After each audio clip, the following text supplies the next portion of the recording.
ஈழத்தமிழர் வாழ்வுரிமை கூட்டமைப்பின் சார்பாக இலங்கையில் நடைபெறுகின்ற அதிபர் தேர்தலில் இங்கு ஈழத்தமிழர் வாழ்வுரிமை கூட்டமைப்பும் தமிழ்நாட்டில் இருக்கின்ற தமிழ் மக்களும் அங்கு தமிழ் கட்சிகள் தமிழீழ மக்களின் சார்பாக பொது வேட்பாளராக நிறுத்தப்பட்டிருக்கிறோம் உயர் திரு அரிநேத்திரன் அவர்களுக்கு வாக்களித்து அவரை வெற்றி பெற செய்ய வேண்டும் என்ற வேண்டுகோளை தமிழ்நாட்டில் வாழ்கின்ற தமிழீழ விடுதலையை ஆதரிக்கின்ற ஈழத் தமிழரில் அக்கறை உள்ள அரசியல் கட்சிகள், அமைப்புகள், இயக்கங்கள் அனைவரும் ஒன்று சேர்ந்து ஈழத்தமிழர் வாழ்வுரிமை கூட்டமைப்பின் சார்பாக அனைத்து எமது ஈழ உறவுகளுக்கும் இந்த வேண்டுகோளை நாங்கள் முன்வைக்கிறோம். இதே வேண்டுகோளை மாண்புமிகு தமிழக முதலமைச்சரும் தமிழக எதிர்க்கட்சி தலைவர்களும் இந்த கூட்டமைப்பில் இடம்பெறாத ஜனநாயக சக்திகளும் முன்வைக்க வேண்டும் என்கிற வேண்டுகோளையும் இந்த நேரத்தில் நாங்கள் முன்வைக்கிறோம். மேலும் மாண்புமிகு தமிழக முதலமைச்சர் அவர்கள் ஒரு சிறப்பு சட்டமன்ற கூட்டத்தொடரை கூட்டி ஈழத்தில் நடந்தது மாபெரும் இனப்படுகொலை என்றும் ஈழத்தில் நடந்த இனப்படுகொலைக்கு சர்வதேச நீதி விசாரணை வேண்டும் என்கிற கோரிக்கையும் அதுபோன்று பொது வாக்கெடுப்பினூடாக உலகத்தில் பல நாடுகள் ஐக்கிய நாடுகள் சபையினூடாக நடந்தேறிய பொது வாக்கெடுப்பின் மூலம் ஒரு தனித்தமிழ் ஈழ அரசை உருவாக்குவதற்கான ஒரு முன்னெடுப்பை உலகம் முழுவதும் வாழ்கின்ற ஈழத்தமிழர்கள் தொடர்ந்து முன்னெடுத்து வருகிறார்கள். குறிப்பாக தமிழ்நாடு சட்டமன்ற பேரவை அனைத்திந்திய அண்ணா திராவிட முன்னேற்ற கழகத்தின் பொதுச் செயலாளர் மறைந்த மாண்புமிகு அம்மையார் ஜெயலலிதா அவர்கள் இருந்தபோது தமிழக சட்டமன்றத்தில் இங்கு வாழ்கின்ற ஈழத்தமிழரில் அக்கறை உள்ள நலனுள்ள அமைப்புகளுடைய வேண்டுகோளை ஏற்று தமிழ் மக்களின் தன்னெழுச்சி போராட்டங்களுக்கு மதிப்பளித்து புலம்பெயர்ந்த உலக தமிழ் அமைப்புகளின் வேண்டுகோளை ஏற்று மறைந்த முதலமைச்சர் அம்மையார் ஜெயலலிதா அவர்கள் ஈழத்தில் நடந்தது இனப்படுகொலை என்றும் அதற்கு சர்வதேச நீதிமன்ற விசாரணை வேண்டும் என்றும் மேலும் பொது வாக்கெடுப்பினூடாக அவர்களுடைய சுதந்திர தமிழீழ தாகத்தை உருவாக்குவதற்கான முயற்சிகளை ஒன்றிய அரசு எடுக்க வேண்டும் என்ற வரலாற்று சிறப்புமிக்க தீர்மானத்தை நிறைவேற்றி ஒன்றிய அரசுக்கு உரிய ஒரு அழுத்தத்தை, ஒரு வேண்டுகோளை முன்வைத்தார்கள். அதே மாதிரி மாண்புமிகு தமிழ்நாடு முதலமைச்சர் ஸ்டாலின் அவர்கள் ஒரு அவசர சட்டமன்ற கூட்டத்தொடரை கூட்டி உடனடியாக ஈழத்தில் நடந்தது இனப்படுகொலை என்றும் அதற்கு சர்வதேச நீதி விசாரணை வேண்டும் என்றும் ஈழத் தமிழ் மக்கள் தமிழீழ மண்ணிலும் புலம்பெயர்ந்த நாடுகளிலும் வாழ்கின்ற எமது ஈழ உறவுகளிடம் ஒரு பொது வாக்கெடுப்பை நடத்தி அவர்களுடைய சுதந்திர தமிழீழ அரசை உருவாக்குவதற்கான ஊரிய ஒரு அழுத்தத்தை தற்போது 3வது முறை பொறுப்பேற்றிருக்கிற நரேந்திர மோடி அரசுக்கு தர வேண்டும்.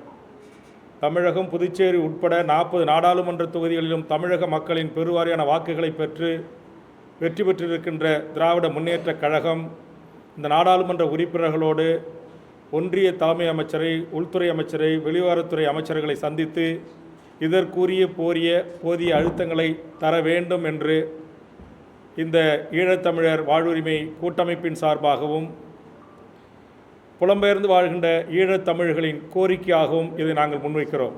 கடந்த மாதம் வட அமெரிக்கா தமிழ்ச்சங்கத்தின் பேரவையின் அழைப்பை ஏற்று நான் அமெரிக்கா நாட்டிற்கு சென்றபோது அங்கு நாடு கடந்த தமிழீழ அரசாங்கத்தின் பிரதமர் உத்தரகுமாரன் அவர்களும் எமது ஈழத்து உறவுகள் பல மாநிலங்களிலிருந்து வந்து தமிழ்நாட்டின் சட்டப்பேரவை உறுப்பினராக இருக்கிற நீங்கள் திமுக ஆட்சிக்கு வந்த பிறகு ஏன் அம்மையார் ஜெயலலிதா அவர்கள் நிறைவேற்றியது போல் ஒரு தீர்மானத்தை நிறைவேற்றவில்லை என்ற கேள்விகளை முன்வைத்தார்கள்.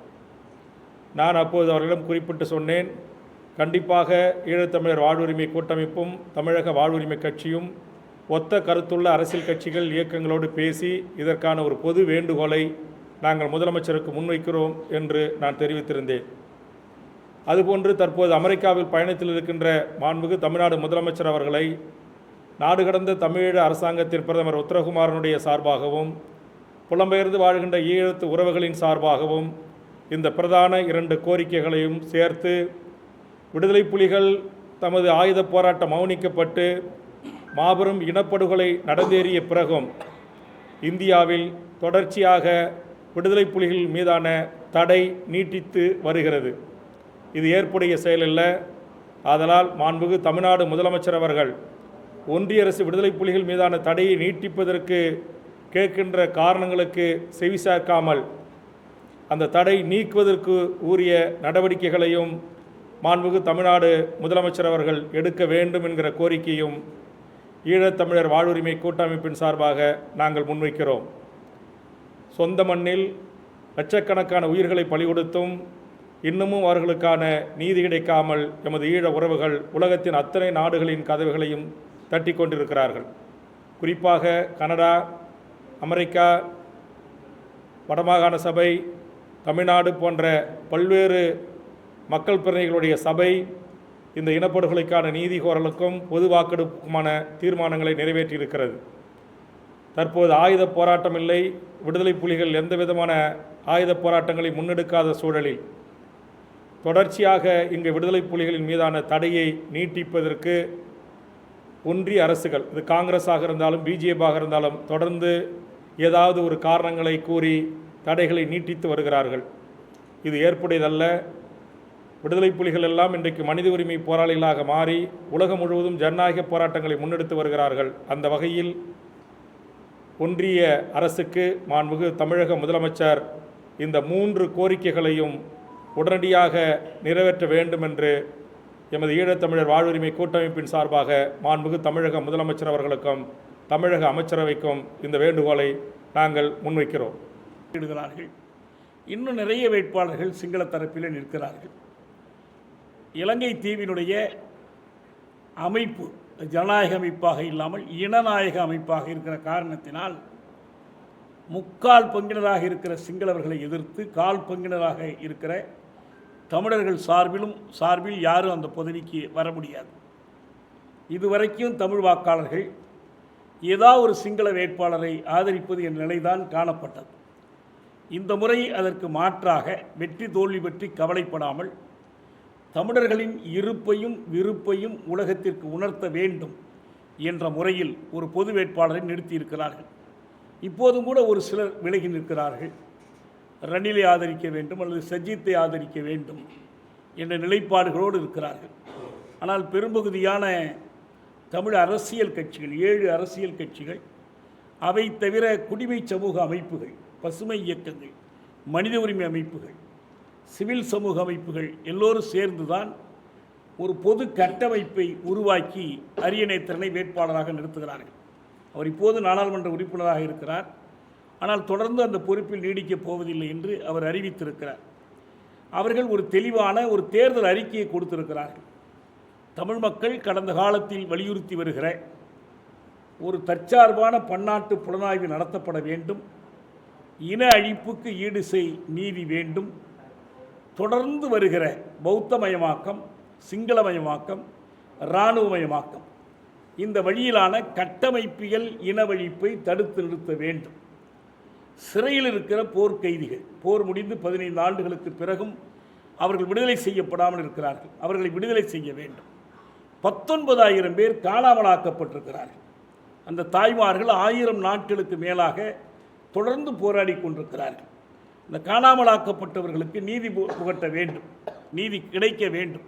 இப்போது இருக்கிற அதிபர் ரணில் விக்ரமசிங்கே யாழ்ப்பாணத்தில் பொங்கல் திருவிழா கொண்டாட சென்ற போது காணாமலானவர்களெல்லாம் பெரும்பாலும் செத்து போய்விட்டார்கள், அவர்களை தேடுவதில் பயனில்லை என்று அறிவித்தவர் தான். அதே போலத்தான் கோட்டபயா வெற்றி பெற்றவர்களும் அறிவித்தார். ஆனால் அப்படி காணாமலாக்கப்பட்டவர்களுக்கு நீதி கிடைக்க வேண்டும் என்பதற்கான போராட்டம் தொடர்ந்து நீடிக்கிறது. அதே போல் பறிக்கப்பட்ட நிலங்களை திருப்பி கொடுக்க வேண்டும். வடக்கில் தான் மிகப்பெரிய அளவில் இராணுவம் குவிக்கப்பட்டிருக்கிறது. எனவே இராணுவ ஆக்கிரமிப்பு நீக்கப்பட வேண்டும். இந்த கோரிக்கைகளை எல்லாம் வலியுறுத்தித்தான் இந்த பொது வேட்பாளர் போட்டியிடுகிறார். ஐக்கிய நாடுகள் மனித உரிமை பேரவையில் மீண்டும் ஒரு முறை இலங்கையில் நடைபெற்ற போர்க்குற்றங்கள், இனவழிப்பு குற்றம் பற்றிய ஒரு விவாதம் வருகிறது. இந்த முறை ஒரு தீர்மானம் வரப்போகிறது. ஏற்கனவே மனித உரிமை பேரவையில் முன்னோட்ட அறிக்கை வந்திருக்கிறது. இந்த நேரத்தில் ஈழத்தமிழர்கள் தாயகத்திலிருந்து, புலம்பெயர் நாடுகளிலிருந்து எப்போதும் குரல் கொடுக்கிறார்கள், தாயகத்திலிருந்து இந்த தேர்தல் வாக்குச்சீட்டு வழியாக இந்த குரல் கொடுப்பது என்பது ஒரு வலுவான இருப்பை காட்டும். ஏற்கனவே தமிழக சட்டப்பேரவை உலகத்திலேயே தமிழர்கள் அரசமைப்புக்கு உட்பட்டு தேர்ந்தெடுத்திருக்கிற மிகப்பெரிய பேரவை நம்முடைய சட்டப்பேரவை தான். நடந்தது இன அழிப்பு என்ற தீர்மானத்தை இயற்றியிருக்கிறோம். வடக்கு மாகாண சபையில் இதே போன்ற தீர்மானம் இயற்றப்பட்டிருக்கிறது. கனடாவில் பிராம்டன் நகர சபை இந்த தீர்மானத்தை இயற்றியிருக்கிறது. கனடாவினுடைய நாடாளுமன்றத்திலேயே ஈழத்தில் நடைபெற்றது இன அழிப்பு தான், முள்ளிவாய்க்கால் இனவழிப்பு தான் என்ற தீர்மானத்தை இயற்றியது மட்டுமல்ல, இனவழிப்பு பற்றி மாணவர்களுக்கு கல்வி கொடுப்பதற்கான ஒரு திட்டத்தையும் அவர்கள் வகுத்திருக்கிறார்கள். யாழ் பல்கலைக்கழகத்தில் முள்ளிவாய்க்கால் நினைவு சின்னம் தகர்க்கப்பட்ட போது பதிலுக்கு அந்த நினைவு சின்னத்தை பிராம்டன் நகரத்தில் ஒரு பூங்காவில் ஏற்படுத்துகிற முயற்சியிலும் கனடா ஈடுபட்டிருக்கிறது. இந்த நிலையில்தான் இந்த இனவழிப்பை உலகம் அறிந்தேற்று அதற்கு நீதி வழங்க வேண்டும் என்ற குரலையும் அவர்கள் கொடுக்கிறார்கள். ஆகவே இலங்கை தீவு என்பது 2 தேசங்களை கொண்ட ஒரு நாடு, ஒரு தீவு நாடு, 2 தேசிய இனங்கள். இதை கடந்த காலத்தில் பேசி வந்தவர்கள் யாரும் நடைமுறைப்படுத்தவில்லை. இப்போது அதனை அந்த மக்களே தங்கள் வாக்குச்சீட்டின் மூலமாக உலகத்திற்கு அறிவிக்க இருக்கிறார்கள். எனவே தமிழ் தேசம் என்பது தனக்கு அரசுரிமை உண்டு என்பதை அறிவித்துக் கொள்ளுகிற ஒரு அமைதியான வழி. இதற்கு முன்பு 1977 பொதுத் தேர்தலின் போது இதே போலத்தான் தமிழர் ஐக்கிய விடுதலை கூட்டணி இலங்கை நாடாளுமன்ற தேர்தலை தமிழீழ நாடாளுமன்றத்திற்கான தேர்தலாக கருதி வாக்களியுங்கள் என்று கேட்டு மிகப்பெரிய வெற்றியை பெற்றார்கள். 2004ஆம் ஆண்டு அமைதி உடன்படிக்கை இருந்தபோது தலைவர் பிரபாகரன் தலைமையில் விடுதலை புலிகள் ஒரு அமைதிக்கான இடைக்கால திட்டத்தை முன்வைத்து அதற்கு ஆதரவு கேட்டு தேர்தலில் தமிழ் தேசிய கூட்டமைப்பு போட்டியிட்டது. அப்போது அந்த கூட்டமைப்புக்கு 24 தொகுதிகளில் 22 தொகுதிகளில் வெற்றி கிடைத்தது. ஆகவே வெற்றி பெற்று பதவி அனுபவிப்பதற்கோ அதிகாரத்தை பிடிப்பதற்காகவோ அல்ல, மக்களின் ஒரு பொதுவான கூட்டு உணர்வை வெளிப்படுத்துகிற ஒரு வழியாக தேர்தலை பயன்படுத்துகிறார்கள். அப்படி ஒரு யுக்தியாக இந்த யுக்தி வெற்றி பெற வேண்டும் என்றால் தாயகத்தில் இருக்கிற பெரும்பாலான வாக்காளர்கள் அரியணைத்திறனுக்கு வாக்களிக்க வேண்டும். இரண்டாவதாக அங்கு 2ஆம் தெரிவு 3ஆம் தெரிவு என்றெல்லாம் இருக்கிறது. இந்த 2ஆம் தெரிவு 3ஆம் தெரிவெல்லாம் தமிழர்களுக்கு இல்லை. நமக்கு இருக்கிறது ஒரே ஒரு தெரிவு தான். 2ஆம் தெரிவு என்று எந்த சிங்கள வேட்பாளருக்கும் வாக்களிக்கப் போவதில்லை. சிங்கள வேட்பாளர்களை அவர்கள் அடியோடு புறக்கணிக்கப் போகிறார்கள். இந்த முயற்சியும் தமிழர்களின் தனி இருப்பை காட்டுவதாக இருக்கும். தமிழர்களுடைய நீதிக்கான போராட்டத்திற்கு இது இன்னும் ஒரு கட்டத்தை குறிக்கும் என்று நாம் நம்புகிறோம். இது குறித்து நாம் தமிழ்நாட்டு மக்களுக்கு சொல்ல வேண்டிய கடமை இருக்கிறது. ஏற்கனவே நாம் ஒரு கோரிக்கை வைத்திருக்கிறோம். தமிழக அரசு ஐக்கிய நாடுகள் மனித உரிமை பேரவையில் உறுப்பினர்களாக இருக்கிற எல்லா அரசுகளுக்கும் கடிதம் எழுத வேண்டும் என்ற கோரிக்கை வைத்திருக்கிறோம். தமிழகத்தில் ஆளுங்கட்சி எதிர்க்கட்சி அனைத்து கட்சிகளும் இந்த தமிழ் பொது வேட்பாளருக்கு ஆதரவு தெரிவிக்க வேண்டும் என்று கேட்டுக்கொள்கிறோம். இது உலகு தழுவிய அளவில் நீதிக்கான ஒரு பரப்புரையாக அமையும் என்று நாம் நம்புகிறோம். நன்றி. அதான் தமிழக முதலமைச்சர் ஒரு கோரிக்கை இந்த பொது வேட்பாளரை ஆதரிக்க வேண்டும் என்பது. இரண்டாவது, இந்த தேர்தல் அறிக்கை அதனுடைய சுருக்கத்தை நாங்கள் உங்கள் எல்லோருக்கும் அறிக்கையாக கொடுத்துருக்கிறோம். அவர்கள் அதிகாரபூர்வமாக அந்த பொது கட்டமைப்பு ஒரு தேர்தல் அறிக்கையை வெளியிட்டிருக்கிறார்கள். அந்த தேர்தல் அறிக்கையில் தமிழ் மக்களுடைய கோரிக்கைகளை வலியுறுத்தி இருக்கிறார்கள். ஐக்கிய நாடுகள் அமைப்பு கடந்த காலத்தில் இயற்றியிருக்கிற தீர்மானங்களின்படியும் சர்வதேச சட்டங்களின்படியும் ஒரு இன அழிப்புக்கு நீதி செய்வது என்பது குற்றவாளிகளை தண்டிப்பது மட்டுமல்ல, மீண்டும் அந்த குற்றம் நிகழாமல் தடுக்க வேண்டும். ரெக்கரன்ஸ் கூடாது. மீண்டும் நிகழாமல் தடுப்பதற்கு பொருத்தமான அரசியல் தீர்வு காணப்பட வேண்டும். அந்த அரசியல் தீர்வு என்ன என்பதை அந்த மக்களே தீர்மானிக்க வேண்டும். நம் காலத்தில் மிக அண்மையில் தெற்கு சூடானில் ஒரு வாக்கெடுப்பு நடத்தி அரசியல் தீர்வு காணப்பட்டது. கிழக்கு தைமோரில் அப்படித்தான் வாக்கெடுப்பு நடத்தப்பட்டது. கொசாவாவில் அப்படித்தான் வாக்கெடுப்பு நடத்தப்பட்டது. அப்படி ஒரு வாக்கெடுப்பை தாயகத்திலும் புலம்பெயர் தேசங்களிலும் தமிழீழ மக்கள் மத்தியில் நடத்த வேண்டும் என்பது ஒரு ஜனநாயக கோரிக்கை. இந்த கோரிக்கையை தாயகத்திலும் புலம்பெயர் நாடுகளிலும் அனைத்து மக்களும் ஆதரிக்கிறார்கள். இதற்கு தமிழக அரசும் ஆதரவு கொடுக்க வேண்டும். ஆதரவு கொடுப்பதன் மூலமாக இந்த கோரிக்கை வலுப்படும் என்று நாம் நம்புகிறோம். எனவே தான் இந்த கோரிக்கைகளை நாம் தமிழக அரசிடம் வலியுறுத்துகிறோம். ஒன்று, இந்த பொது தேர்தல் நடக்கிற சூழல். 2, ஜெனீவாவில் மனித உரிமை பேரவையில் இது பற்றி விவாதம் நடந்து கொண்டிருக்கிற ஒரு சூழல். வெகு விரைவில் அவர்களுடைய அடுத்த தீர்மானம் வரப்போகிறோம். இதை செய்து முடிக்க வேண்டும். இந்திய அரசிடமும் அவர்கள் வலியுறுத்த வேண்டும், தமிழக அரசு வலியுறுத்த வேண்டும். இது எங்களுடைய கோரிக்கை. வேறு ஏதாவது கேட்கணும்னா கேளுங்க, இல்லைனா இந்த செய்திகளை கொஞ்சம் பரவலாக கொண்டு செல்லுமாறு கேட்டுக்கொள்கிறோம்.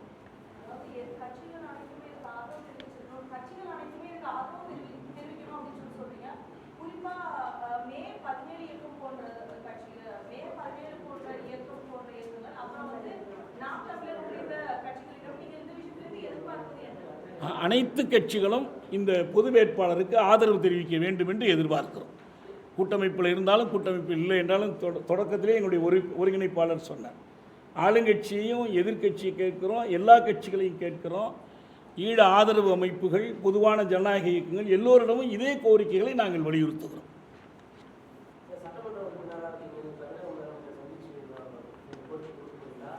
ஈழத்தமிழ் மக்கள் சார்பாகவும் புலம்பெயர்ந்து வாழ்கின்ற ஈழத்தமிழ் அமைப்புகளின் சார்பாகவும் தற்போது அமெரிக்காவில் சுற்றுப்பயணத்தில் இருக்கின்ற மாண்புமிகு தமிழக முதலமைச்சர் அவர்களை சந்தித்து இது குறித்தான வேண்டுகோளை, கோரிக்கையை முன்வைத்திருக்கிறார்கள். நானும் இங்கு பத்திரிகை ஊடக நண்பர்களின் சார்பாக முன்வைத்திருக்கிறேன். மாண்புமிகு முதலமைச்சர் தமிழ்நாட்டுக்கு திரும்பியவுடன் இது குறித்து நேரடியாக வலியுறுத்தி கோரிக்கையை முன்வைப்போம்.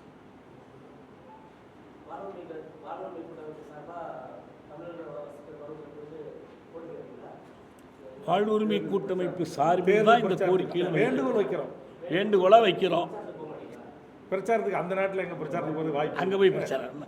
தமிழ்நாட்டு மக்களுக்கு இதை தெளிவுபடுத்துகிற கடமை நமக்கு இருக்குது. இப்போ ஏற்கனவே டெசோ மாநாடுலாம் நடத்தினாங்க, அங்கே போய் பிரச்சாரம் பண்ணாங்க. தமிழ்நாட்டு மக்கள் மத்தியில் தானே சொல்கிறோம்.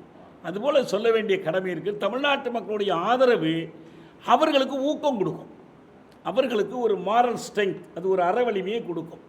தமிழ்நாடு தான் உலகத் தமிழர்களுடைய முதல் தாயகம், அது 2வது தாயகம்தான். எனவே தமிழ்நாட்டிலிருந்து குரல் கொடுத்தால் அது இந்திய அரசுக்கும் அழுத்தம் கொடுக்கும், உலகெங்கும் அந்த செய்தி பரவலாக கொண்டு செல்லப்படும்.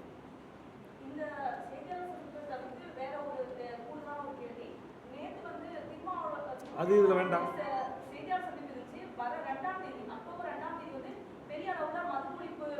இல்லை, அது இது இந்த கூட்டமைப்பு இல்லை, இந்த கூட்டமைப்பினுடைய நோக்கம் இது ஒரு பொருள் குறித்து நடத்தப்படுகிற செய்தியாளர் சந்திப்பு. அது அரசியல் ரீதியாக வேறு பொருள் குறித்து நம்ம அப்புறம் பேசலாம். இந்த பொருள் குறித்து மட்டும் பேசுவோம்.